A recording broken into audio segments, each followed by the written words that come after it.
Hello everyone. तो आज हम इस वीडियो के द्वारा सीबीएसई बोर्ड का हिंदी जो कि क्लास 10th का है, इसके गद्य खंड के चैप्टर नंबर 4 तीसरी कसम के शिल्पकार शैलेंद्र, जिसको लिखा है प्रहलाद अग्रवाल जी ने, इसे पढ़ रहे थे। अगर आपने इसका पार्ट 1 नहीं देखा है तो पहले आप इसके पार्ट 1 को देख लें ताकि आपको इसके चैप्टर और इसके क्वेश्चन आंसर करने में आसानी हो। तो आइए इसे हम स्टार्ट करते हैं। यहाँ बताया गया है कि ऐसा नहीं है कि शैलेंद्र 20 सालों तक फिल्म इंडस्ट्री में रहते हुए भी वहाँ के तौर तरीक़ों से नावाकिफ़ थे। नावाकिफ़ कहने का मतलब होता है यहाँ पे अनजान, परंतु उनमें उलझकर वे अपनी आदमियत नहीं खो सकते थे। श्री 420 का एक लोकप्रिय गीत है, प्यार हुआ इकरार हुआ, प्यार से फिर क्यों डरता है दिल। इसके अंतरे की एक पंक्ति, रातें दसों दिशाओं से कहेंगे अपनी कहानियाँ, पर संगीतकार जयकिशन ने आपत्ति की। उनका ख्याल था कि दर्शक 4 दिशाएं तो समझ सकते हैं, 10 दिशाएं नहीं। लेकिन शैलेंद्र परिवर्तन के लिए तैयार नहीं हुए। उनका दृढ़ मंतव्य था कि दर्शकों की रुचि की आड़ में हमें उथलेपन को उन पर नहीं थोपना चाहिए। यहाँ पे बताया गया है कि किस प्रकार से शैलेंद्र जी जो थे वो 20 सालों से फिल्म इंडस्ट्री में काम कर रहे थे और वहाँ के तौर तरीक़ों को भी बहुत अच्छे से वो जानते थे। इसके अलावा वे आदमियत में नहीं खो सकते थे उलझकर। तो वे जानते थे कि श्री 420 का एक लोकप्रिय गाना था कि प्यार हुआ इकरार हुआ, प्यार से फिर क्यों डरता है दिल। इसके अंतरे में कहा गया कि रातें दसों दिशाओं से कहेंगी अपनी कहानियाँ। तो इसमें संगीतकार जो जयकिशन जी थे उन्होंने आपत्ति की। उन्होंने कहा कि जो ऑडियंस है, जो दर्शक है, वो 4 दिशाएं तो समझ सकते हैं, 10 दिशाएं नहीं समझ सकते हैं। लेकिन भी शैलेंद्र जी इस पंक्ति को, इस शब्द को बदलने के लिए तैयार नहीं हुए। कलाकार का यह कर्तव्य भी है कि वह उपभोक्ता की रुचियों का परिष्कार करने का प्रयत्न करे। परिष्कार कहने मतलब है कि सुधार करने का। और यहाँ शब्द लिखा था हमारा उथलापन। उथलापन जिसका मतलब होता है सतही, सतह। और उनका यकीन गलत नहीं था। यह नहीं, वे बहुत अच्छे गीत भी जो उन्हें लिखे बेहद लोकप्रिय हुए। शैलेंद्र ने झूठे अभिजात्य को कभी नहीं अपनाया। अभिजात्य मतलब परिष्कृत। तो उन्होंने झूठे अभिजात्य को कभी नहीं अपनाया। उनके गीत भाव प्रवण थे, दुरूह नहीं।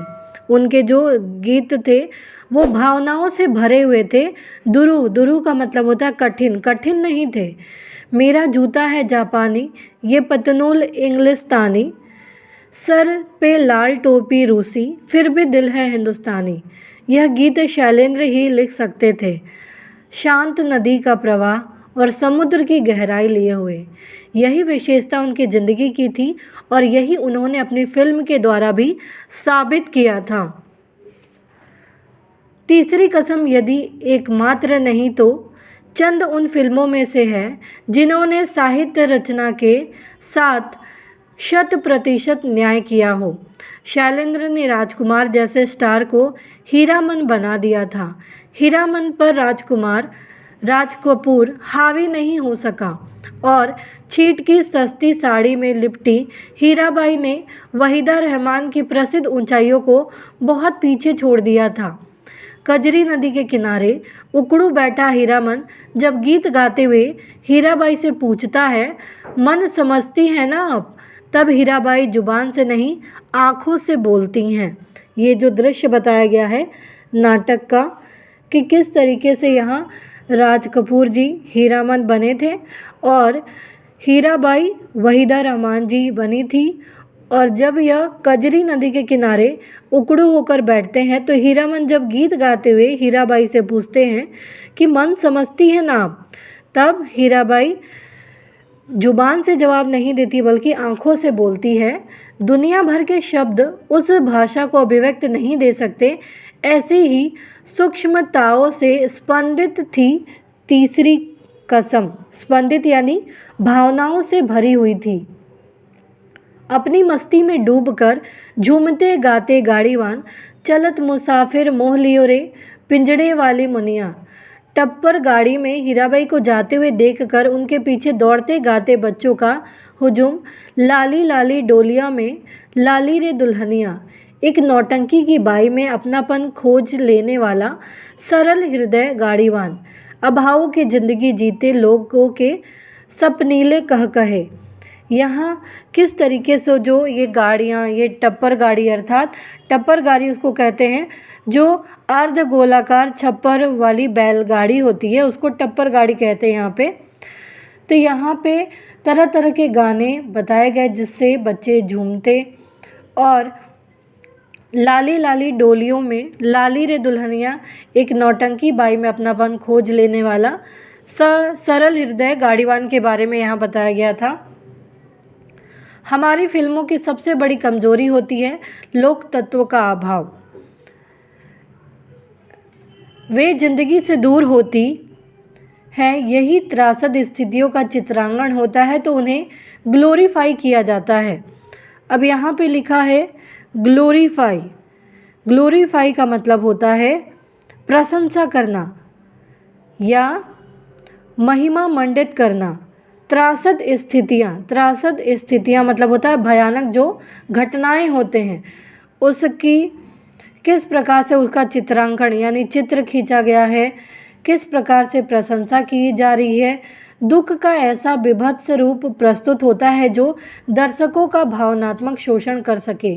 और तीसरी कसम की यह खास बात है कि वह दुख को भी सहज स्थिति में जीवन सापेक्ष प्रस्तुत करती है। मैंने शैलेंद्र को गीतकार नहीं कवि कहा है। वे सिनेमा की चकाचौंध के बीच रहते हुए यश और धन लिप्सा से कोसों दूर थे। धन लिप्सा यानी धन की चाह से। जो बात उनकी ज़िंदगी में थी वही उनके गीतों में भी थी। उनके गीतों में सिर्फ करुणा नहीं, जूझने का संकेत भी था, और वह प्रक्रिया भी मौजूद थी जिसके तहत अपनी मंजिल तक पहुंचा जाता है। व्यथा आदमी को पराजित नहीं कर सकती बल्कि उसे आगे बढ़ने का संदेश देती है। तो यहाँ पे बताया गया है कि किस तरीके से शैलेंद्र जी जो थे वो सिर्फ एक गीतकार नहीं थे बल्कि वो एक कवि भी कह सकते हैं उनको। वे सिनेमा की चकाचौंध के बीच रहते हुए भी कभी भी वे धन के लालच में कभी वो भागे नहीं, उससे वो दूर रहे, और ज़िंदगी में जो उनकी बात थी वही उनके गीतों में भी नज़र आती थी। वो सिर्फ उनके गीतों में सिर्फ करुणा या दया की या दुख दर्द की भावना ही नहीं बल्कि जूझने का संकेत भी था। वह प्रक्रिया भी मौजूद थी कि जिसके तहत अपनी मंजिल तक आप पहुंच सकते हो। आपकी जो व्यथा है, व्यथा सिर्फ आदमी को पराजित नहीं करती। कहा गया है कि ये जो व्यथा होता है, दुख होता है, उससे आगे बढ़ने का भी संदेश देती है। शैलेंद्र ने तीसरी कसम को अपनी भाव प्रवणता का सर्वश्रेष्ठ तथ्य प्रदान किया। मुकेश का आवाज़ में शैलेंद्र का यह गीत तो अद्वितीय बन गया। सजनवा बैरी हो गए हमार, चिट्ठिया हो तो हर कोई, बाँचे भाग न बाँचे कोई। ये जो गीत थी ये बहुत ज़्यादा फेमस हुई। अभिनय के दृष्टिकोण से तीसरी कसम राज कपूर की ज़िंदगी की सबसे हसीन फिल्म है। राज कपूर जिन्हें समीक्षा को कला मर्मज्ञ आंखों से बात करने वाला कलाकार मानते हैं, तीसरी कसम में मासूमियत के चरमोत्कर्ष को छूते हैं। बहुत ही मासूमता से इन्होंने ये अभिनय किया है। अभिनेता राज कपूर जितनी ताकत के साथ तीसरी कसम में मौजूद है उतना जागते रहो में नहीं। जागते रहो में राज कपूर के अभिनय को बहुत सराहा गया था, लेकिन तीसरी कसम वह फिल्म है जिसमें राज कपूर अभिनय नहीं करता बल्कि वह हीरामन के साथ एकाकार हो गया है। वो उसमें लीन हो गए, डूब गए हैं। खालिस देहाती भुज गाड़ीवान जो सिर्फ दिल की जुबान समझता है, दिमाग की नहीं, जिसके लिए मोहब्बत के सिवा किसी दूसरी चीज़ का कोई मतलब ही नहीं है, कोई अर्थ ही नहीं है।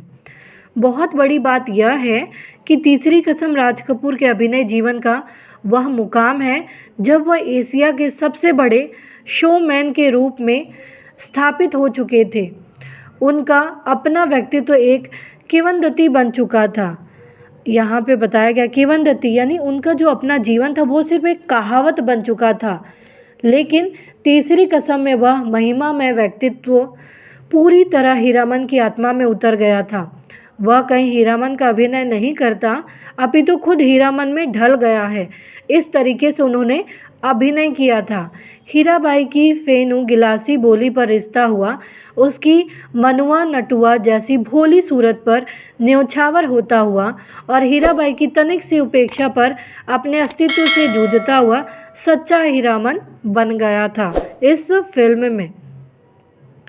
तीसरी कसम की पटकथा मूल कहानी के लेखक फणीश्वर रेणु ने स्वयं तैयार की थी। कहानी का रेसा रेसा उनकी या उसकी छोटी से छोटी बारीकियाँ फिल्म में पूरी तरह उतर जाती है।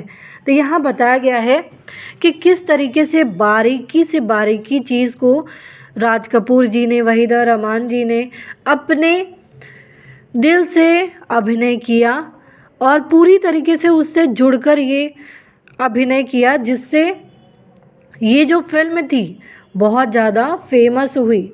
शोमैन का मतलब ही होता है कि बहुत बड़ा स्थापित जो कलाकार होता है उसे हम शोमैन कहते हैं। जिसमें दिखाया गया कि तीसरी कसम की जो पटकथा थी, ये पटकथा मूल कहानी के लेखक थे फणीश्वर नाथ रेणु ने स्वयं तैयार किया था और कहानी का छोटा से छोटा हिस्सा बहुत ही बारीकियों से ये फिल्म में उतारा गया था और बहुत अच्छे से इसमें अभिनय भी किया गया था। तो इस प्रकार से ये चैप्टर यहीं समाप्त होता है, जिसमें दिखाया गया कि किस तरीके से तीसरी कसम जो फिल्म थी ये कवि शैलेंद्र के द्वारा बनाई गई थी, जिन्होंने फणीश्वर नाथ रेणु की सर्वोच्च कृति थी तीसरी कसम उर्फ मारे गए गुलफाम, जिसको सिनेमा पर्दे पर बहुत ही बारीकियों के साथ प्रस्तुत किया गया था, जो हिंदी जगत में अद्वितीय स्थान पाती है। इस फिल्म में हमने देखा कि राज कपूर जी, वहीदा रहमान जी और संगीतकार के रूप में शंकर जयकिशन शामिल थे। इसमें राज कपूर ने अपने अभिनय के द्वारा सभी लोगों को हैरान कर दिया। उन्होंने हीरामन के चरित्र को इतनी मासूमियत के साथ प्रस्तुत किया कि जिस पर राज कपूर हावी नहीं होता, बल्कि वो पूरी तरीके से हीरामन के चरित्र में डूब गए थे। तीसरी कसम अपने समय की वो फिल्म थी जिसने अनेक फिल्म पुरस्कार प्राप्त किए और शैलेंद्र ने तीसरी कसम में अपनी भाव प्रवणता का सर्वश्रेष्ठ तथ्य प्रदान किया, जो दर्शकों को बहुत ही ज़्यादा पसंद आया और मुश्किल से मुश्किल, भयंकर से भयंकर स्थिति में भी उनको जीने की प्रेरणा दे गया। तो उम्मीद है आपको ये स्टोरी समझ में आई होगी। तो प्लीज़ आप इस वीडियो को लाइक करना, शेयर करना, सब्सक्राइब करना, कमेंट करना ना भूलें। Thank you.